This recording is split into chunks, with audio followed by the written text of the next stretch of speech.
If you manage applications at scale, you know the panic of a sudden crash. Traffic spikes hit, connections drop, and for reasons that are never immediately clear, the whole system just freezes. Now picture the alternative, an environment that spots those bottlenecks before users notice, patches its own failures, and spins up extra capacity automatically. By the end of this tutorial, you will know how to build exactly that. We will set up autoscaling, configure self-healing deployments, and walk through exact diagnostic steps to rescue any pod that freezes. Step 1 is communication. Out of the box, Kubernetes is completely blind to your application's health. It assumes everything is fine unless you explicitly teach it how to check. For web applications, we teach it using an HTTP GET request. As you can see in this YAML snippet, this configuration tells Kubernetes to ping a specific path on port 80. If it gets a 200 success code back, the pod is healthy. But not every application serves web traffic. That is where the TCP socket method comes in. Looking at this configuration, you can see a TCP check. If you run an internal service or a database, this is what you need. It simply verifies whether a specific network port is open and accepting connections.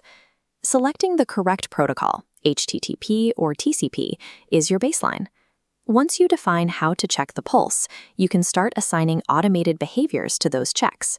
Let's look at this split-screen diagram. On the left, we have a liveness probe. If a container stops responding, the liveness probe triggers an automated restart to bring the service back online. Now look at the right side. This is a readiness probe. If a container gets overwhelmed and needs a moment to catch up, the readiness probe temporarily stops sending user requests to it. The container stays alive underneath. It just gets a break from the traffic. Seeing them side by side makes the distinction clear. Liveness is for replacing a dead container, and readiness is for zero downtime routing while a container catches its breath.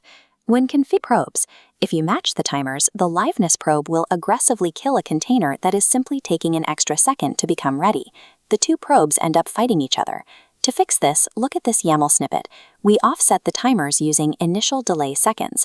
This gives the container a grace period to start up before the liveness probe is allowed to act.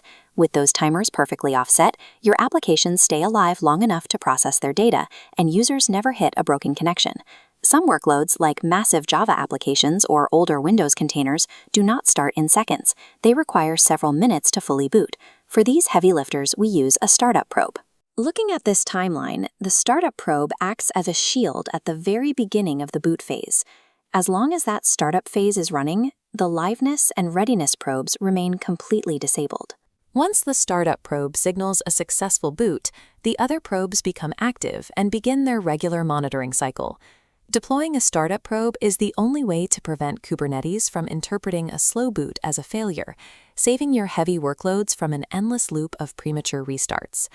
Keeping an individual pod healthy is one thing, but when a sudden influx of user traffic hits your network, you need a different strategy. To handle massive load spikes automatically, we use the Horizontal Pod Autoscaler, or HPA. To make HPA work, you have to meet two strict prerequisites. First, as this flow diagram shows, you must install the metric server on your cluster to extract usage data from the pods and feed it to the HPA engine. Second, you must explicitly define your CPU and memory requests and limits in your deployment YAML. The HPA engine processes the incoming data against those specific limits. If the threshold is crossed, it commands the replica set to multiply the pods. With those rules in place, you can watch your replica count automatically scale up to absorb the incoming demand. Meeting these data prerequisites allows your cluster to adjust its resource footprint dynamically, responding to traffic shifts without manual scaling. Even with perfect automation and scaling, edge cases happen. Eventually, a pod is going to freeze or fail to schedule entirely. Your first diagnostic step is to run kube control describe pod. Look at this terminal output and scroll straight to the bottom. The event section will tell you immediately if there is a scheduling error or a failed probe. Next, run kube control logs. This is where you inspect the application itself. If your code is failing, this terminal readout will expose the exact stack trace. If the code looks fine, the issue almost always comes down to misconfigured resource limits. There is a critical distinction here. If your pod breaches its memory limit, Kubernetes issues a hard restart. But if it breaches its CPU limit, Kubernetes does not kill it. Instead, it severely throttles the CPU time, which causes the application to hang and become unresponsive. Finally, look at the wider infrastructure. If the kubelet on a worker node fails, any pod on that node falls into a not-ready state. When that happens, the fix is at the hardware level. The administrator must manually restart or drain the affected worker node. Knowing the technical difference between a memory crash, a throttled CPU, and a node failure dictates exactly which command line tool you need to restore service. You have moved past unstable, crashing applications. Look at this abstract network. It represents where your clusters are now, balanced, scaling, and pulsing in unison.